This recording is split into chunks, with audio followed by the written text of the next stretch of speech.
concern and worry and sorrow to an entity. Either we can call it God, the universe, whatever we want to call it, or the source of all things. We're giving that burden up, and we're looking at what is it that I need to do. So it's actually a very actively empowering step, as opposed to a passive sort of unfounded faith kind of state, because we are taking an active role in giving this challenge to something greater than us, but at the same time looking at what is it that I can do. So there's a prayer that I say that it's very affirming. It's requesting, you know, refresh and gladden my spirit, purify my heart. But then it says, I will no longer be sorrowful and grieved. I will be a happy and joyful being. So I'm affirming the steps that I want to take. And it's so basically it makes prayer a very active and very powerful tool. So I guess I've learned that the world is full of kindness and full of love. I've learned that I can give that love and kindness whenever I choose. I've learned that loss is really a gift, because it's a moment where I get to look at what I can give, as opposed to what was taken. So very briefly about loss, Elizabeth Kubler-Ross talks about the 5 stages of grief. And just very briefly, they are denial, anger, bargaining, depression, acceptance. And one of her students who actually worked with her for a long time, his name is David Kessler, he wrote a book called Finding Meaning. And he kind of quotes it as sort of the last stage, or the 6th stage of grief.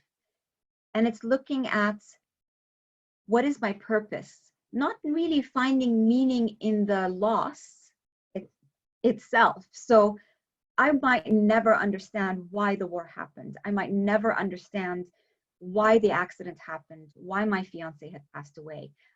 Those things I almost don't even, I don't really care to understand, because I don't understand the universe. There is no way my puny little self could really fathom the greatness of everything. But I can try to make it have meaning for me. And I can try to find my meaning, the purpose of my life, and try to utilize that to move forward. So that was, I guess that's all I have.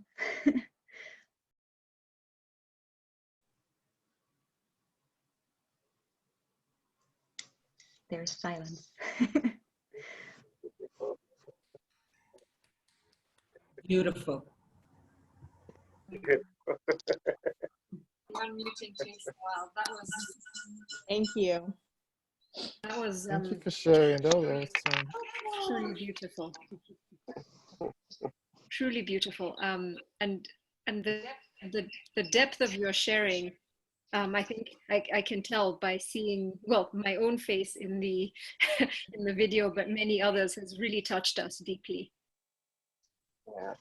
yeah. And what I would like to say is that we can engage in a Q&A, both by the chat.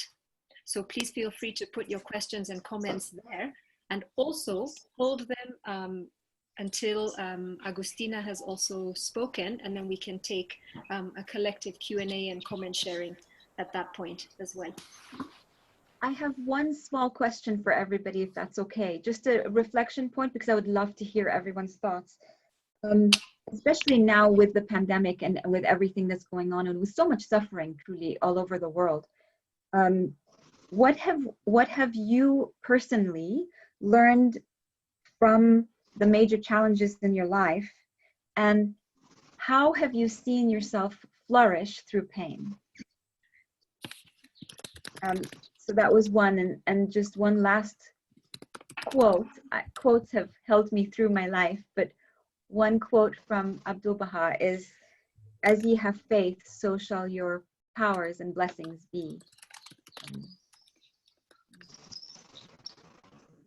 Two very powerful questions, which we've put into the chat for you to consider both through this conversation, and I know it flows directly into the conversation.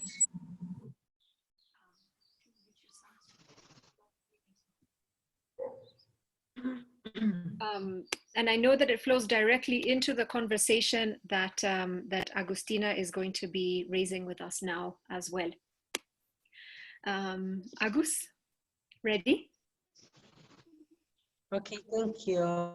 Thank you. Yes, I think. I'm Agustina Torquio Grebocopatel. I'm 30 years old. I'm from a little town in Buenos Aires called Carlos Casares in Argentina. I've been a radio and TV presenter since 2014, and I've been presenting my own radio program here in Carlos Casares called something like In Full Swing, doing something with great desire since last August. And I have spina bifida, and I have been in wheelchair since I was a child because of that. In order for you to get know me a bit more, I'd like to share something with you, which I wrote a few years ago while I was studying broadcasting. Today, I feel that these words probably have stayed with me throughout the last few years and reaffirm my approach to life and on a daily basis. So I'm going to read it, and I hope you like and can identify with it in some way. Sometimes life tests you. Sometimes you have to completely change your routine from one day to the next and get used to things which you've never experienced before. The people close to you might turn the other way when you most need them. Or maybe you go through things which others don't have to, and that teaches you that there are always worse things, that not everything is rose-tinted, but that you can be happy anyway.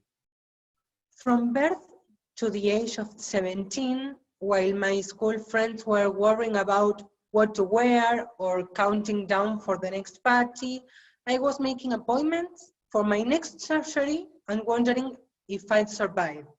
I had 16 surgeries in total, so that's nearly one a year. Ask yourselves, has your life ever changed from one day to the next? Have you ever had to get used to doing something you'd never done before? Have you ever experienced indifference? Have you ever learned something from a specific experience you've had? Probably you can write some of that things that I said in the chat. At times, we can all experience disappointments, anxieties, joy, deception, arguments with people you love, feelings that nothing's worth it, that everything's pointless. We can spend our life listening to what others tell us we should do, or thinking about people we don't identify with just because other people we know say they are nice. When I live in federal capital of Buenos Aires, some people made me feel bad because they didn't understand that things they said or they did make me feel sad or bad or disappointed. For example, with taxi drivers who didn't want to take me because I had a wheelchair, or they thought that I could break some part of the taxi, or they didn't help me to carry the wheelchair in the taxi.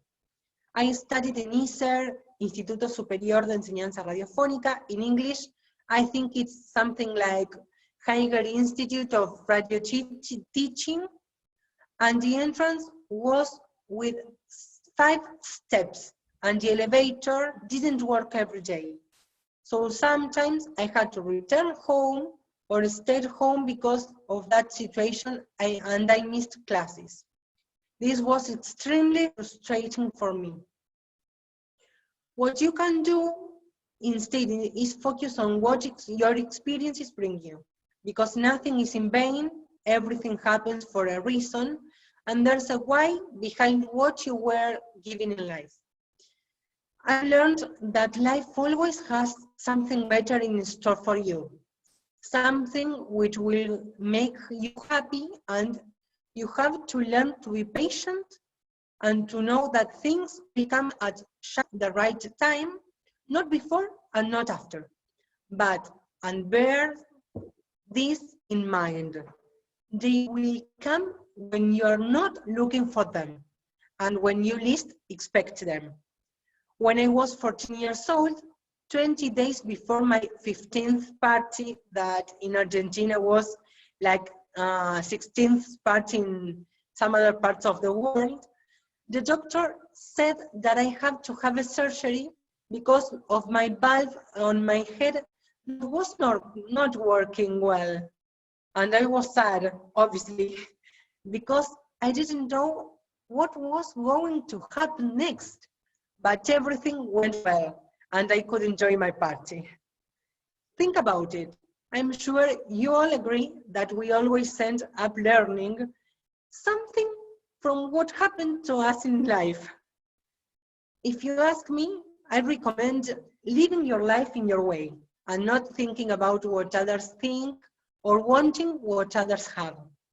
Everything is worth fighting for if you follow your dreams and let your heart lead you. For me, for example, traveling alone was always something I assumed I wouldn't be able to do, and which others told me was impossible or it probably was difficult. But a few years ago, I wanted to travel alone and visit some friends, and I love so I went to Bariloche in Argentina for Christmas. I stayed there 10 days without my family, and I enjoy this experience a lot, despite my fears and insecurities about managing in another place by myself for first time. So ask yourselves, do you agree with me that our hearts have the ability to see things in a different light? For me, life means never to give up, because if we do, we can't live a fulfilling life. It means moving forward and being happy despite everything, because the opposite is never an option. Thank you.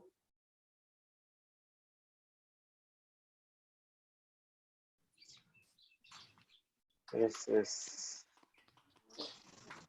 Hats. Thank you, Agustina. Wow. Thank you for sharing it. Wow. Thank you. you. It's so beautiful. Wow. Thank you. Thank you for sharing. Thank you. Thank you. So in Spanish, so English is Agustina's second language. So her first language is Spanish, right? So in Spanish we say, muchas gracias. Muchas gracias. Sí. Muchas gracias. Muchas gracias. Muchas gracias. Here's some good accents. Gracias a ustedes. Okay.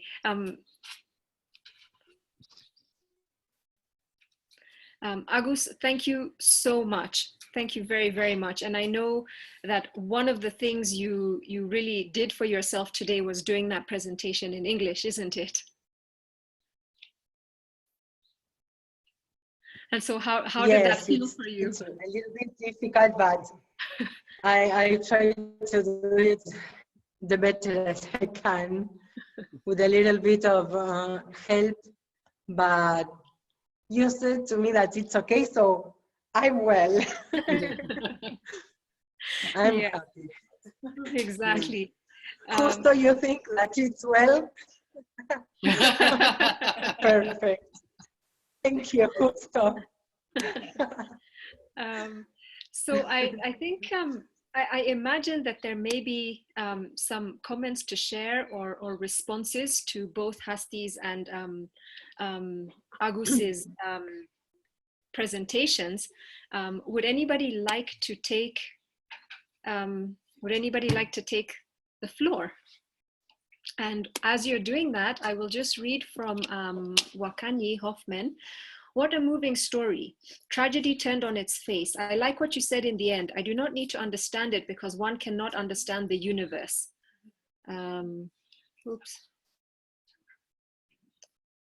There's a Sanskrit word I read to my children this morning, kalpa. It means an unimaginably long period of time. When Buddha was asked, you know what, Wakanyi, why am I reading your statement? You are here.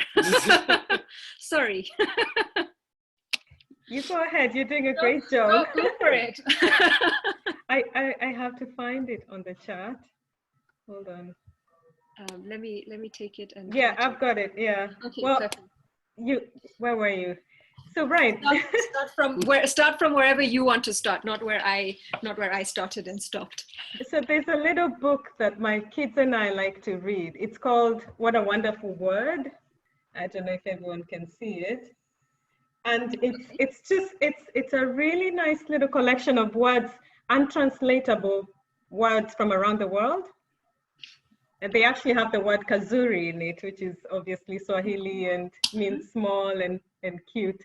And so one of the words that we read this morning was kalpa, and it means an unimaginably long period of time. And there was a little story that went with it.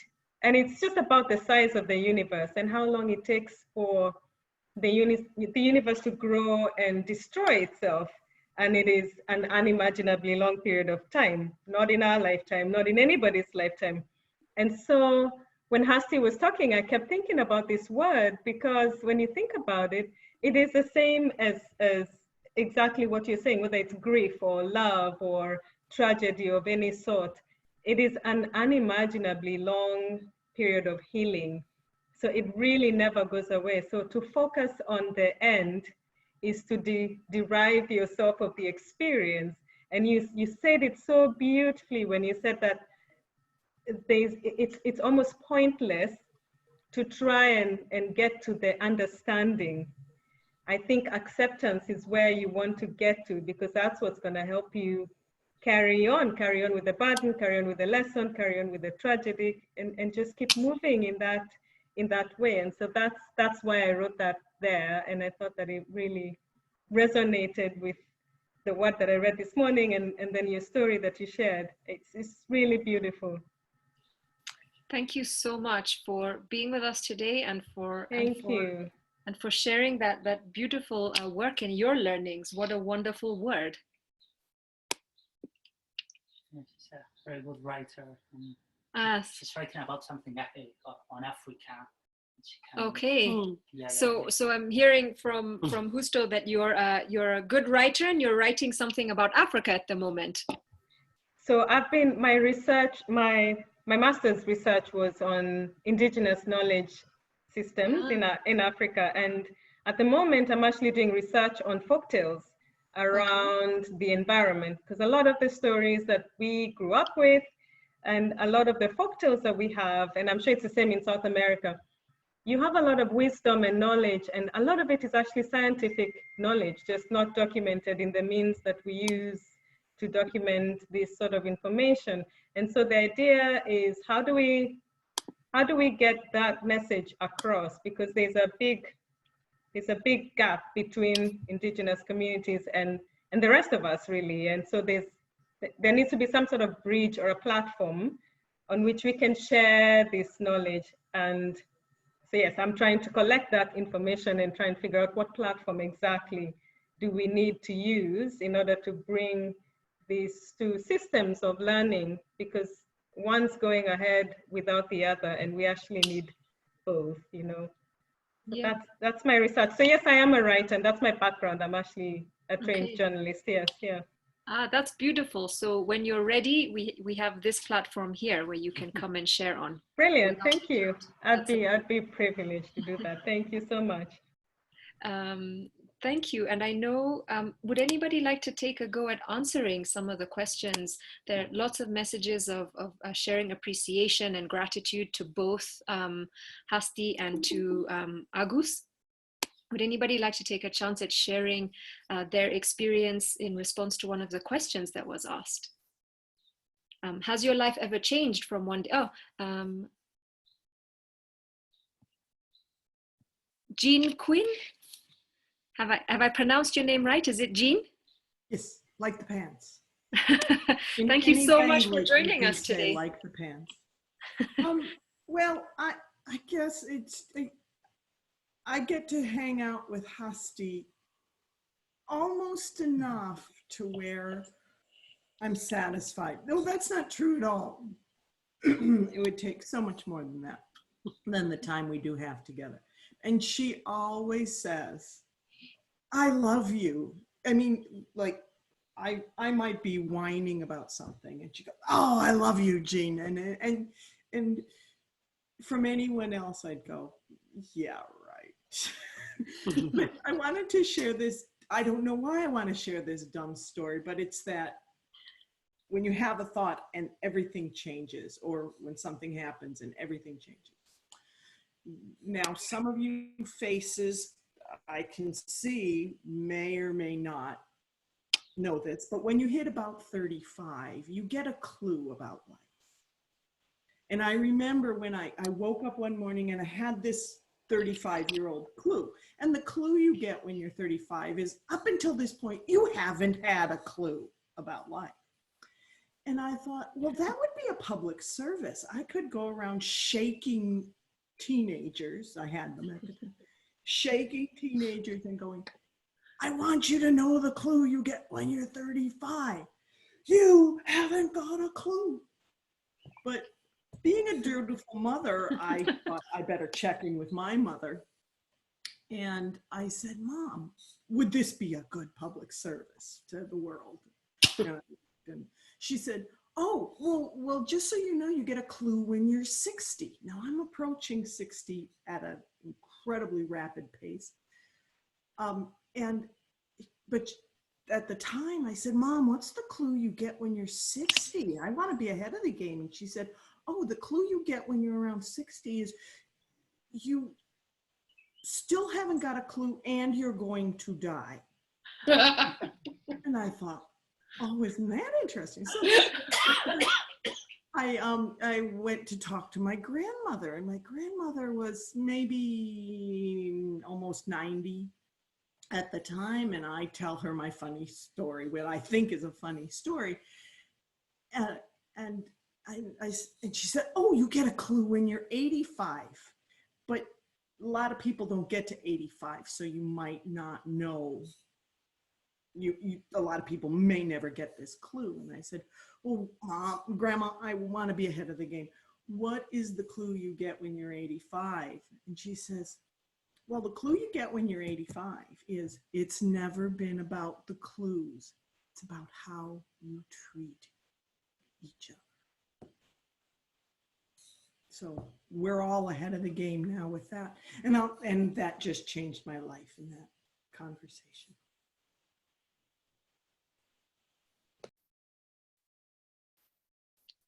Wow, I'm actually looking to unmute all, because I think that a lot of people would have had a reaction to that story as well. Yeah, so your grandmother actually said this to you at 85. The clue is, it's not about clues, it's about how you treat people. Yes.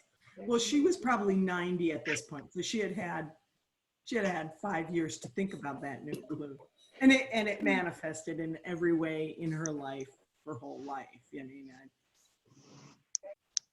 Oh, and that's wisdom that you would say comes from an American heritage. And she's Canadian, but yeah, North American. Okay. North American.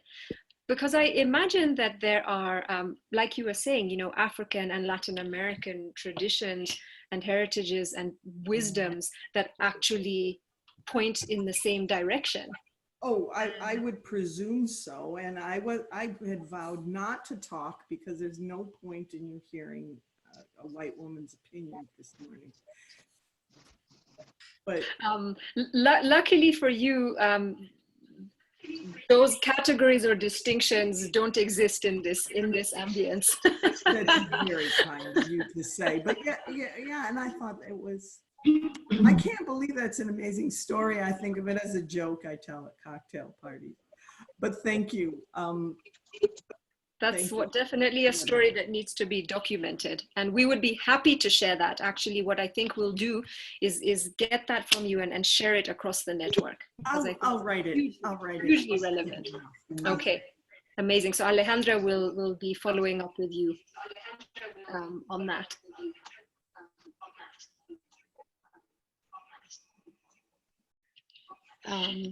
Is there would McKelvin or Richie, or I saw you nodding your heads quite a bit, and I've you know this is a space for you too. Is there something that you'd like to share? Oh, okay. Hi everyone. It's really a pleasure to be here, and just listening to the stories here. It's therapeutic. Like I was telling a friend of mine,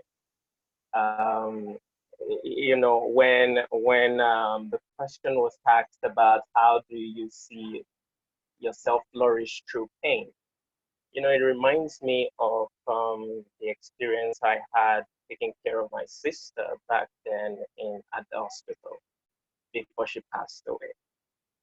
So she died due to complications from childbirth, and you know, just having the last moments with your loved one, having to share, you know, like take care of my child. If anything happens, be there for my child, you know. And for me, it exposes me to how deep it could be to just share your heart with the one you love, with friends, you know, being there when no one else was. Just extending, you know, the love. You never know what every other person, any other person, regardless whoever they are, what they are facing, or the challenges they have. You know, that exposes me to, you know, in a way, share my heart, extend my love, be there for them. It makes me flourish in a way, but I learned that the hard way, having to lose someone. You know, through pain, I'm able to find strength to extend love. So when she said that, when she had the question, it took me back to the time I spent the last days, you know, having to let my sister go. So all of this so far, it's been a time of learning with you guys, and I'm really happy to be here. Trust me, I am. Thank you so much for sharing. That was so beautiful. Yeah, of course. Thank you. Thank you for sharing with and us. I think you can. What you were saying, McKelvin, is that you know, we hear this a lot. You know, express love, be love. Don't wait until it's too late. But sometimes we don't know. We don't know what that is, or where we are in our journey in relation to that, or when it's going to happen, as both Hasti and Agus mentioned. So when I hear your story, there was a point where you recognized that there was something you could have been saying or been doing all along. And what would you say that is, regardless of where we are in our journeys right now? What would you say we need to be saying to everyone and anyone around us, right? Yeah. So the thing is, everyone wants to be loved. People think they deserve to be loved. And when they don't get that, it kind of have some form of ripple effect the way they interact with other people. And in some marriages, it tends to turn to domestic violence because there's no rest. No one is how do I put it now? It's there's no reciprocity, you know. And for me, I think that I tend to recognize that people deserve to be loved. What do I really stand to lose anyway? I tend to express it. The truth is, so I am Christian. I am Christian. So first, one of the reasons being Christian, first thing, God is love. So I tend to want to extend that as well. But as we all go, the truth is, everyone wants to be loved at some point. They want you to show it. And if you do, really, you have nothing to lose. The truth is, they will accept it, they would love it, and sometimes they would also want to extend that to you, you know. And you never know what you might be, what positive effect that may go towards somebody else who is just waiting for someone to say, I appreciate what you're doing, I love what you're doing, I think you can, you know, do better or be better, or thank you for loving me, or, you know, thank you for, you know, just show and express it. You know, I think we really do not have anything to lose if we do that. But also it's hard to express yourself to someone, you know, but yeah, so far I think I've just learned to accept that people want to be loved, and the least I can do is to show it. The least I can do is to show it, regardless of my relationship with whoever. Wow. Yeah, that's beautiful. Thank you for your wisdom today, McKelvin. We could see it on your face. There was something you have to share. Thank you. Thank you so much. And Kelly? You have to move. So. Okay, I don't know if you could hear me.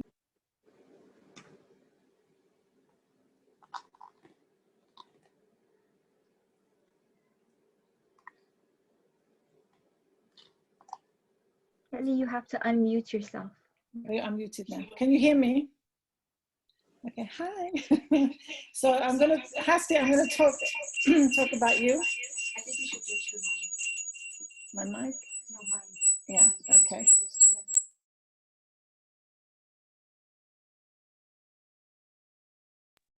I guess you're all in the same space, that's why. Yeah, that's okay. Okay, can you hear me from there? Yeah? So HASTI and I have a very strange relationship. We have been together for more than 30 years. And I went through all of her tragedy with her. And I hope I get through this, HASTI, without crying. So one of the things that she's glossed over a little bit, the accident was a tragedy. She lost her brother-in-law and her fiance. So many people passed away in that accident. And HASTI's an amputee. Her fingers were amputated. And I remember that day in hospital when she was still in a coma, when they had amputated her fingers, and her father and I banging our heads against the wall, wondering, could they have done this without our permission, you know? And her mother, who had multiple sclerosis at the time, and I'm talking about the gift of challenge that she's come up with, and her mother couldn't get into the burn unit because her wheelchair wouldn't go down the stairs in Beirut. There was no elevator. So every day I would go up to see her mum, and we would say a prayer together, and then her mother would kiss me, and she would say to me, allow me to kiss my daughter's mother. And I used to sit there and think, this woman has this child in a coma in Beirut.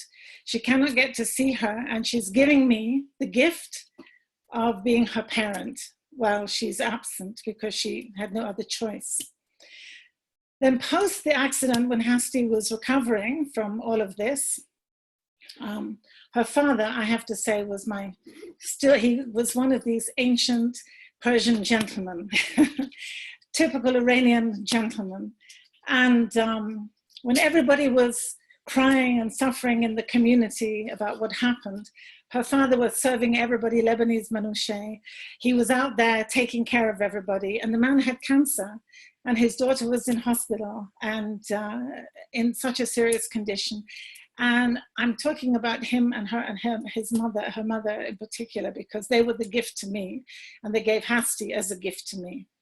But I think the most important thing when HASTI came out of this, and there was many stories, but one of the stories, I remember HASTI when she used to wear a mask because her face was so burned and her hands were what they were. And she was in the supermarket and children laughing and pointing at her. And HASTI had this incredible way of bringing the children to her and asking, would you like to know what happened to me? Do you remember that, HASTI? Yes?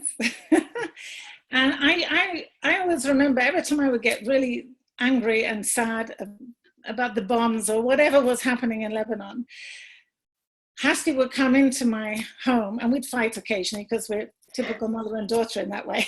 And then she would just say things, and without any victimizing, I'm not a victim, I'm not a, and would make me feel so incredibly bad about myself because I wasn't understanding the gift that I had in my own life, you know, which was her and her family, because her greater family became my family also. But the gift to me and the child of this challenge that we had together and this long history that we have as friends and mother and daughter relationship is that she has taught me in so many ways that no matter how imperfect we are, that we're perfect. We're perfect for someone else and we're perfect for each other. HASTI emanates love and she emanates graciousness. And I've never, in all my time in the 30 years, but specifically since she was in the explosion in Beirut, that I've ever seen her act as a victim. And I know she's embarrassed now, she's probably going bright red and very upset with me talking about this, but I can't allow her to come off this platform without honoring her as an individual. And Augustina, you've said many things, and I remember yesterday I had to come up these stairs 4 times, and I complained, and I said, my God, I just can't stand these stairs. Why do I have 5 stairs in this house? And I was shouting to everybody. And then you were talking about how you would love to have been able to get up those stairs to go to university. And then I thought to myself, you know, I should be grateful that I have the stairs and that I can get up them. So thank you very much, Augustina, for allowing me to reflect a little bit on my anger yesterday that I have all these stairs. But I want to also say thank you to HASTI for sharing and to... Thank you a lot.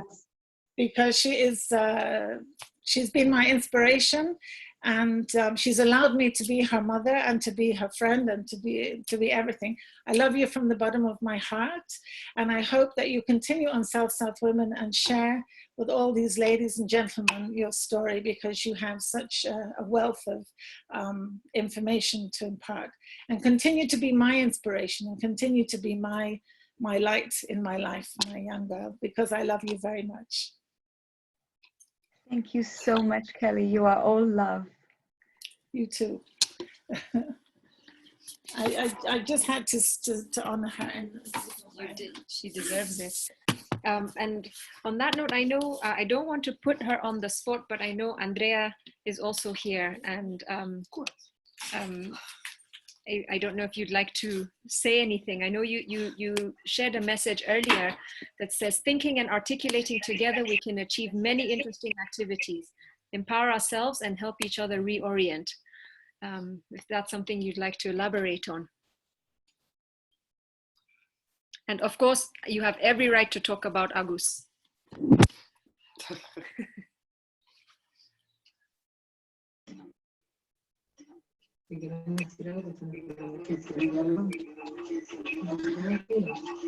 But only, I have one or two words.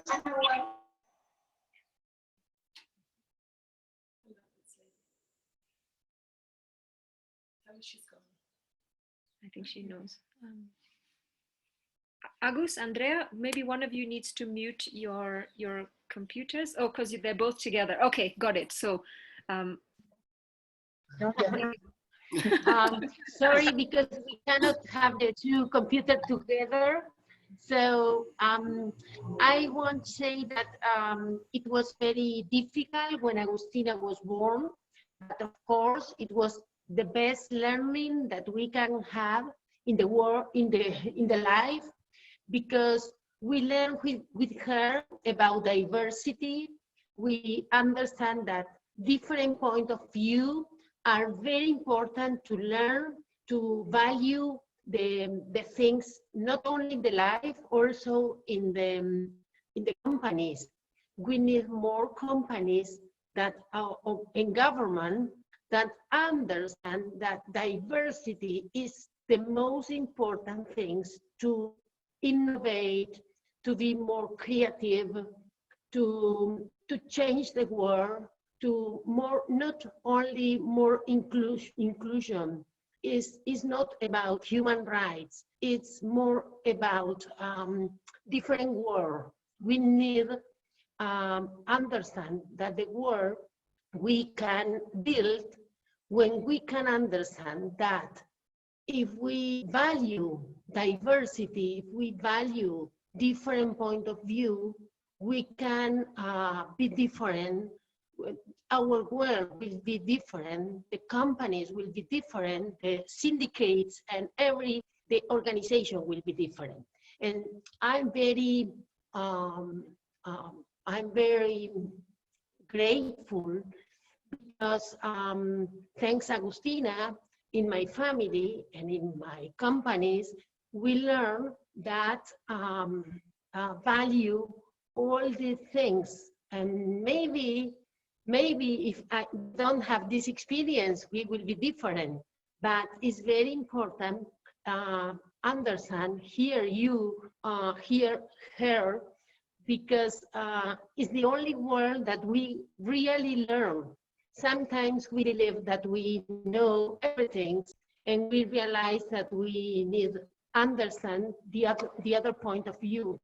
So thank you, Zaina, because you create this space, you join us, and we realize that we are exactly the same, with the same problems, with the same need to learn, with the same needs.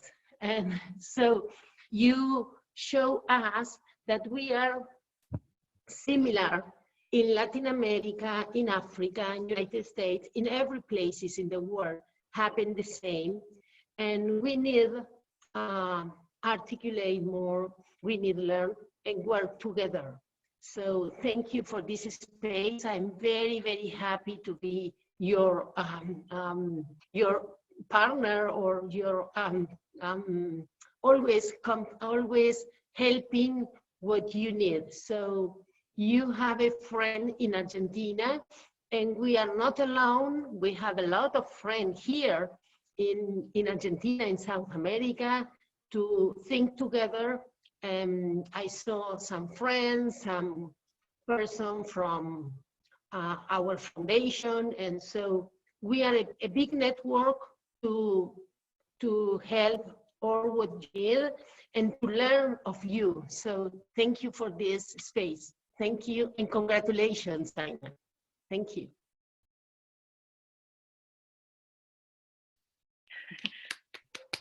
So, oh, hold on. Unmute all. Para que recibas all the round of applause, Andrea. Everyone was clapping, but it was on mute. Oh, ustedes también. We are truly so proud to have wisdom like we do in this network. And I believe that one thing we've all learned,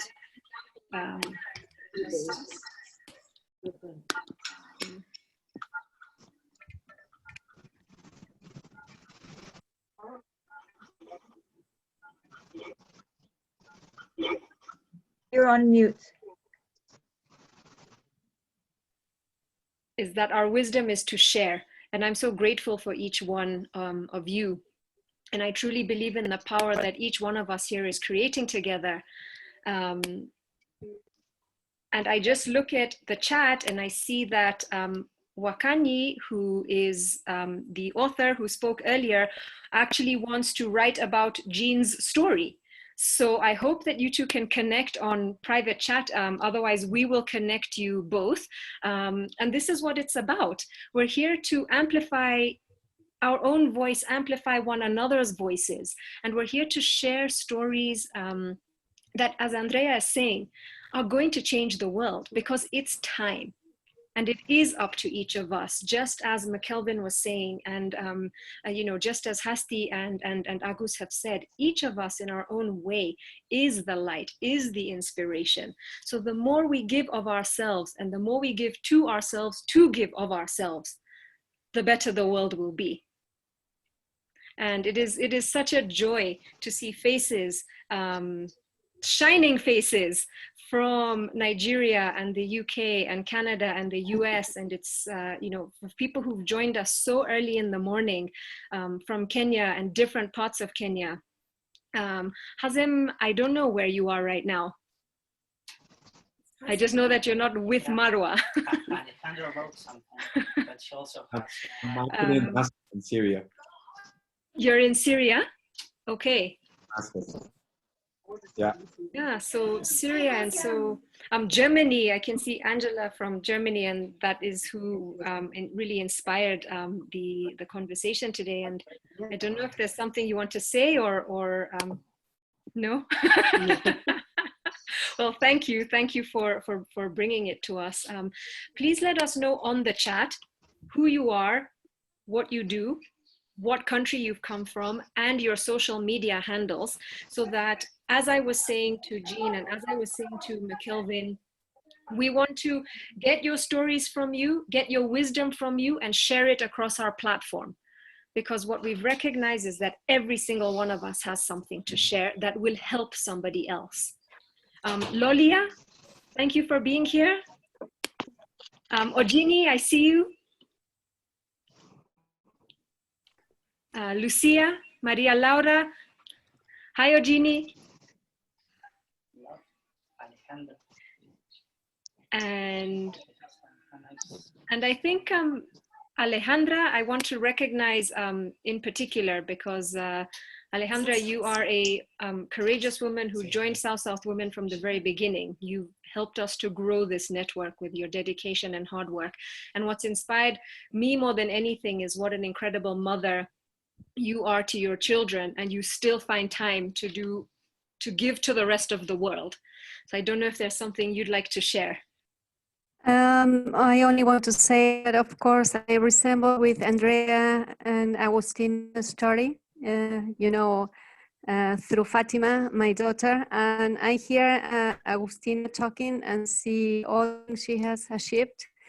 And I see my daughter and I see all the things she has achieved too, and I admire her. She is my example. And I know we all can overcome difficult situations. And as Agustina was saying, life can change from one to another, or from 1 minute to another. I don't want to make my story long because it could take too much time. But we had a similar situation with my daughter when she was almost 7. She had an epileptic seizure and she was in coma for months. At 2 p.m. we were having lunch, and at 3 p.m. One day we were at hospital and we stayed there for 3 months. And 2 years after long-time rehabilitation, she was able to learn again everything, talk, eat.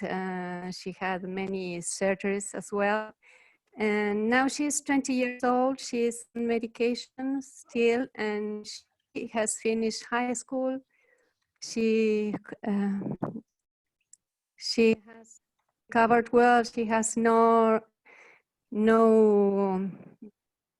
hard, I don't know how to say it, sequelas. And she's studying for being a kindergarten teacher. So I never thought 13 years ago anyone would say your daughter will talk again, will walk again. I would say that would be a miracle, and it is a miracle. So I know about what they were talking about these hard times and all we can learn from difficulties. And I just want to say this, Agustina, I admire you. I admire all your family and all you have gone through and all the things you have achieved. And I know we all can do that. So that's all. Thank you.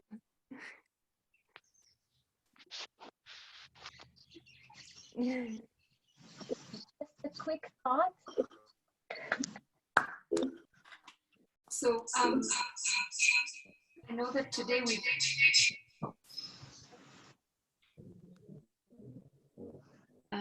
today we've gone well over time, and I also appreciate that it's because of when we share from the heart.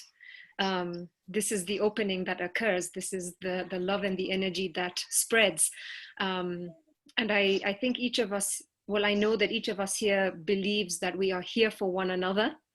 So please, let's continue to reach out to one another. If anybody touched or inspired you in this conversation or in any of our wisdom conversations, let us know. And if you haven't gotten directly in touch with them, we will put you directly in touch with them. It's our role and our responsibility to grow into better beings. And having you here participate in this conversation is only a testament to that.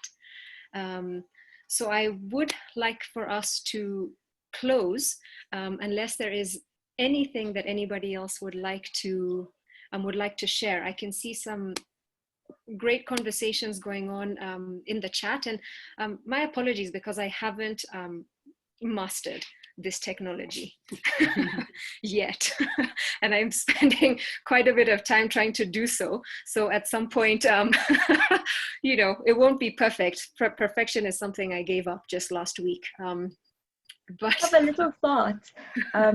I was looking at the comments and I saw Hager's comment about having multiple sclerosis, and McKelvin's sharing about his a very, very personal moment.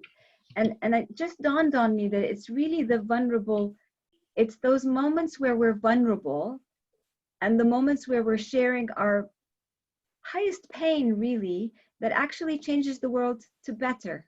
So it's our allowing ourselves to share pain that I think moves the world forward. Yeah. Just like, you know, Augustina's working on still being able to manage to do things while with all of those difficulties and all of those surgeries, that gives hope to a whole planet, I think, you know. It moves the whole planet forward, not just herself. Yeah, that's incredible. And actually it could be something that came to me as well when I put it as a quote on the flyer, is we become better when we face the truth that there is no shame in growing. And usually that's why we don't face our pain, or we don't talk about our pain, because we are ashamed to confront ourselves as people who could have caused harm, or people who are suffering through something. And to face that in ourselves, at least this is my experience, to face that part of me was excruciating.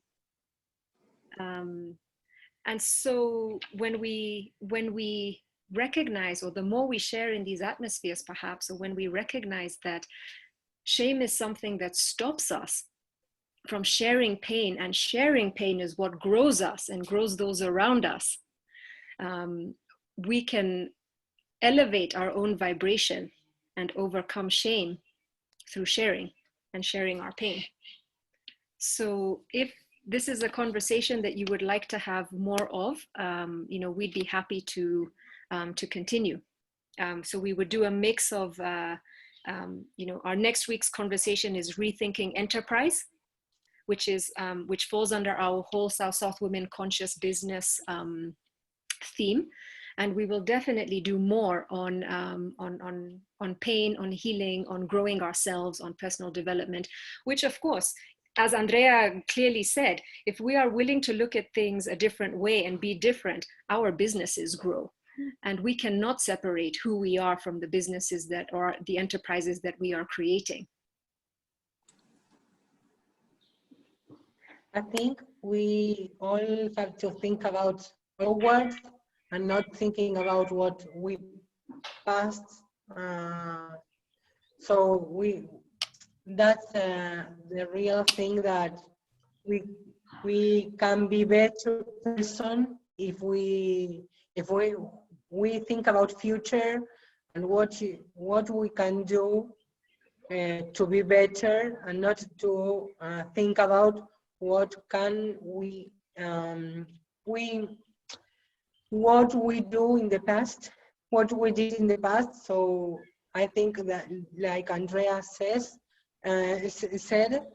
we have to think about it in looking for future, and to always thinking forward, always thinking to be better person, and how change others or help changing others, and with empathy and solidarity. It's okay.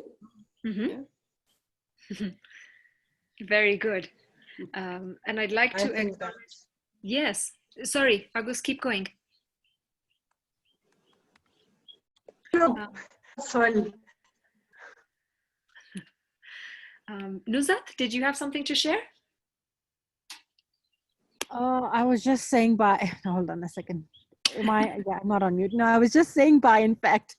But I just missed the first part of it. So definitely, Hasti, I missed your story, but I've heard a lot about you from Kelly, who's our inspiration as well. And I think I'll be visiting South women more often. You know, it's been an inspiration learning from each other. And my journey is wellness and yoga, and learning from, from what I'm, it's my learning path right now, and it's a new path for me, but and I'm just out there wanting to share more of what I'm learning. Yeah. Beautiful. Well, we look forward to having you on here more. And if we can manage it, maybe a cross-continental yoga sessions. Yeah. Literally just, I don't know that. We're trying to. I want to say hi to Isosa, and to Holly, and to Lourdes, and to Maria Laura, and to Hagar. Are you unmuted? Here you go. Oh yeah. Hi everyone. Thank you. Hi everyone. Hi Holly.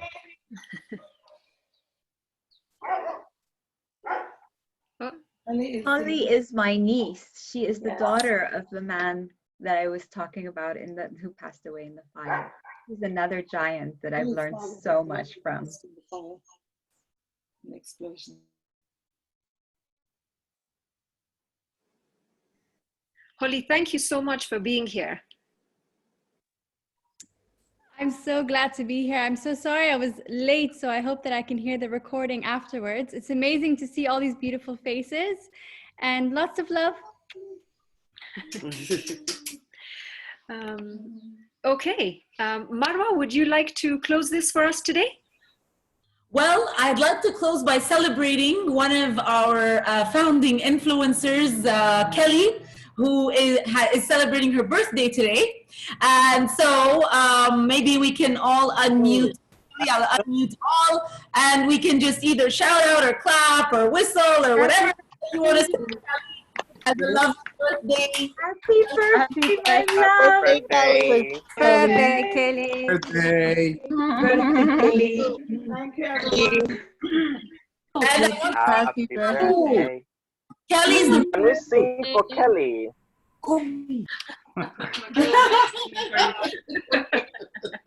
She sang. Thank you for Kelvin. Matei, thank you so much. I know you're a big on environmental impact, so I hope you found some feedback within this network to connect with.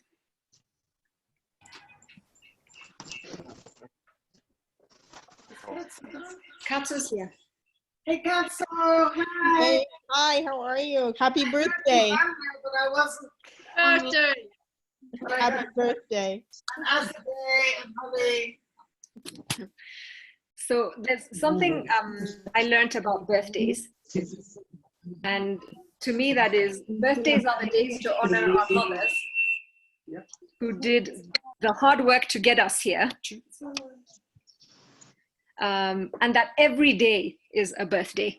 And I'm especially, I'm even more sure about that now after today's session. That our ability to grow in the spreading of love is an everyday thing, and that's a rebirth every day. So thank you to everybody, every single person who took the time to be here today at all your different, from all your different time zones, and chose no matter what else you had going on in your life, chose to be here. And I take that as a way of honoring you, you honoring yourselves, and also honoring what we are building together across cultures and across continents. Thank you. We will be sending you the recordings of the session. We'll also be reaching out to you for some of the quotes or some of the wisdom that you have each inspired us with today. And if you share with us your social media handles on the chat, we will collect those. And don't be surprised if you find one of the statements that you've made in these sessions on our platform. So it's really for everyone, and I hope that we can do more and more of this.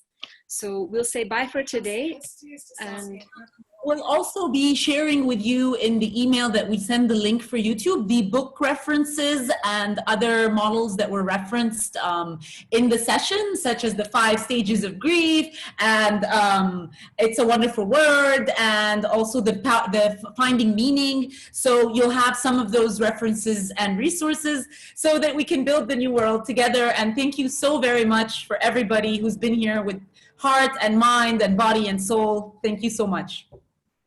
And that's why Marwa is in charge of those things, not me. Amazing, Marwa.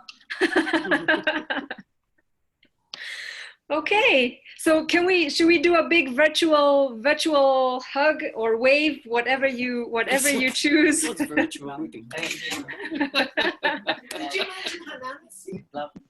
Oh, I wanted, so Hanan is right. I've been trying to have 2 Egyptians today. Hi, I've been hiding in the corner. Thank you for allowing me to attend today. Marwa, Hanan. She's Egyptian. I'm Marwa Masraya. Ahlan. You, myself, Hagar, who's also joining us from Egypt, and my husband Hazem, who's Egyptian in Syria. So we have 4. This is really representing. Tahya Masr. To see you, Hanan. Definitely be in touch. And I also want to recognize somebody from the Maasai community in Kenya, David. But I don't think you're in Kenya. You are in Australia. David, if you can hear us, you can wave. Yeah, he's here. He can see us, but I don't think he can hear us. So he comes from a remote Maasai community in Kenya. I would say it's about 5 hours from Nairobi, and then you still have to go further inroad. And he lives close to one of the national parks. So he grew up in a lifestyle of interacting with animals and with nature. And he's somebody who is committed as well to social impact and to environmental impact and to taking the good back to his community and to growing them from what he has. And that's part of a Maasai value and tradition, is once you leave your community, you go back and you help your community to grow. And that is something that my husband Justo, who very rarely decides to say anything, but he's always present. He doesn't decide to say anything on the South Women platform, because he, in his own words, said, yes, this is you guys. I am going to keep quiet because this is all about you. But he is an inspiration, and I'm going to force him to say something now. Hi. Yes, there are times where you talk and times where you listen. So here and times where you share. In this platform, I like to listen and to share. Not, I wouldn't say to talk, but just to learn from the powerful women that we have, and men, of course, and just to be one. That's why, you know, I'm here in the back helping with technology and really taking notes with my heart. And so, you know, thank you all for opening up. Thank you once again, you know, Wakanyi, for, you know, being here today. I know I've been sending you all the invitations, and it's always, you know, a click. We're a click away for everything we want to be. You know, it's easy to just be, you know, trapped in your present, when the difference is just a click in your life, in your actions. So it's what we choose, you know. So next time, you know, also I can give different, you know, stories, living in more than 12 to 14 countries, being this, you know, foreigner, which I believe that I'm always a local. And, you know, that identity, every day you build it, and it's with people like yourselves, that it doesn't matter where you are. You know that today Wakanyi is in Netherlands, and before I don't know where she was, and, you know, was in Argentina, she was here. And, you know, friends, it's not just for, you know, university, it's forever. And, you know, even if you're not together or you're not talking, you know that the other person is there for you. So we need to understand that every single thing has a time, and we cannot, you know, go against that universe. And we cannot know everything, but the universe will be the one in command. So thank you. Asante sana. Thank you, Hasta. Thank you so much.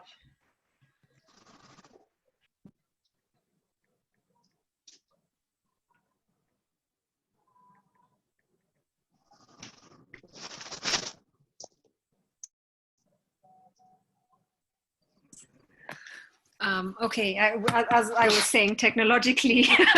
That's why I'm there. Well done. I lost my whole screen. But I do, if anybody also knows that they would be the right person to be a speaker in the presentation, or has a story to share, please let us know so that we can have you heard.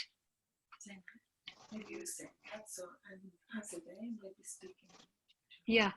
Well, what we have coming up next week is Rethinking Enterprise, and that is with an author from Canada, and who is also the founder of one of the biggest men's movements across North America. He grew up surrounded by gang violence, and has come out of that to train and develop people in starting businesses, especially online now. And we also have the head of a very prestigious organization called the Oxford Business Group, and they do research across the world on companies and on business. So that will be something that we invite you to participate in. The week after that, we have Marwa and another very highly trained professional from Mexico, giving our second series on Amplify Your Voice. And because they are two people who are trained in this area, you will definitely take away some amazing tips and lessons on how to have your voice more out there, especially if you are looking to recreate your voice in this time. And for future sessions, I know that we are in conversation with Kadzo and a couple of other people. So please continue to be in touch with us and let us know where you might be able to contribute and participate. So really, before I make any more technological botch-ups, want to say goodbye with love and see you next week. And thank you to HASTI, thank you to Agus for an incredible couple of hours. Gracias a todos. Thank you. Asante. Shukran. Thank you. Merci. Happy birthday, Kelly. Thank you, everyone.